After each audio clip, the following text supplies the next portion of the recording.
It's very common for businesses to use values-based or behavioral-based questions for interviews. Questions like, who is your favorite hero, or what are your biggest challenges? I know many of the so-called experts out there, or even people on the internet, talk about these as being the top interviewing type of questions, but I don't really think that's true.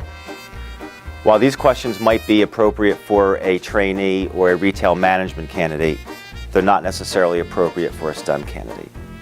Behavioral-based and value-based questions provide answers that are going to be open to speculation and interpretation, and depending on the person that does the interpreting, could give you different results. You'll have 3 psychologists look at the same answers and they can't agree on what they mean. Well, what's that tell you about these questions? There are hundreds of courses on the internet that prepare people for the value-based or the behavioral types of questions that they may receive on an interview.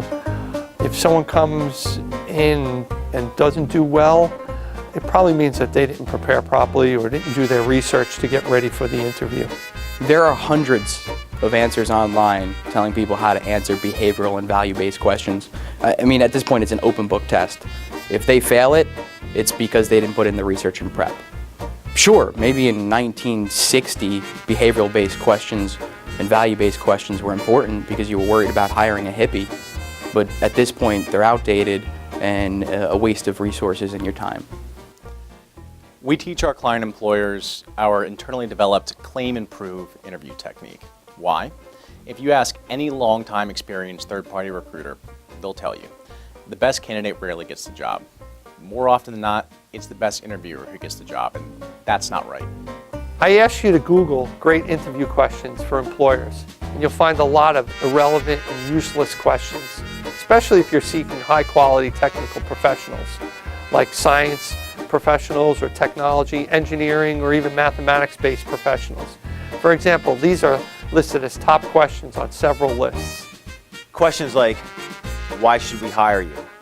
Where do you see yourself in 5 years? Who are your heroes? What are you most proud of? What do you ultimately want to become? What's your greatest fear? What's your ideal company? And my favorite, how do you think I rate as an interviewer? Do you think the correct answer might be telegraphed on this one?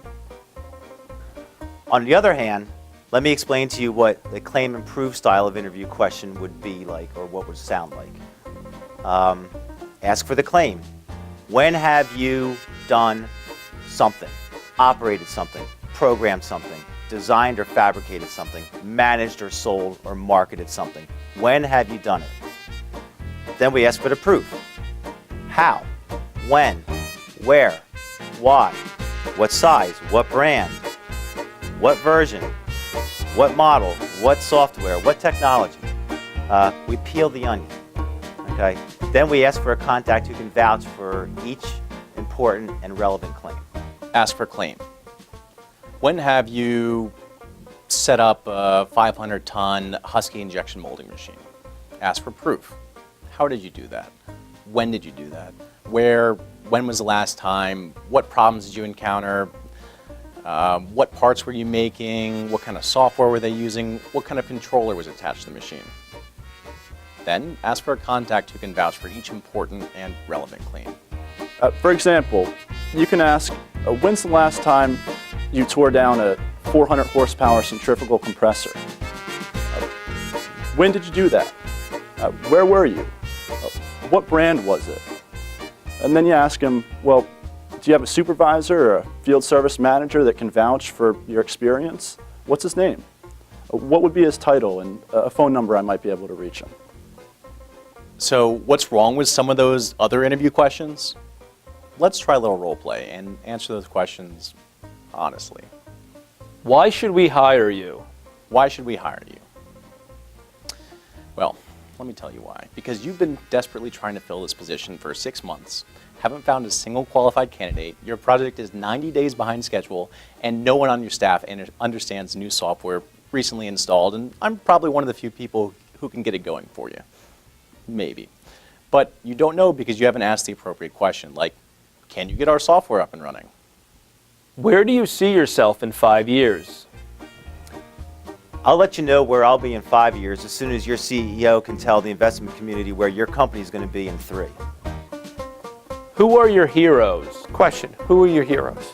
Wait, honestly, you're going to get the answers like Abraham Lincoln, Steve Jobs, Mother Teresa. Nobody's going to answer the question Joseph Stalin or Mussolini or Genghis Khan. I mean, that's a ridiculous question. It's not giving you the answer of whether this person's qualified or not. What do you ultimately want to become? Really friggin' rich, so I don't have to answer stupid questions like this one. What is your greatest fear? My greatest fear, I guess, is that my child becomes a human resource bureaucrat. What's your ideal company? I'd say Google. And I'd follow up with, how does your company compare?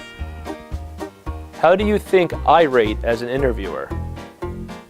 Now, you really don't want me to answer that one, do you?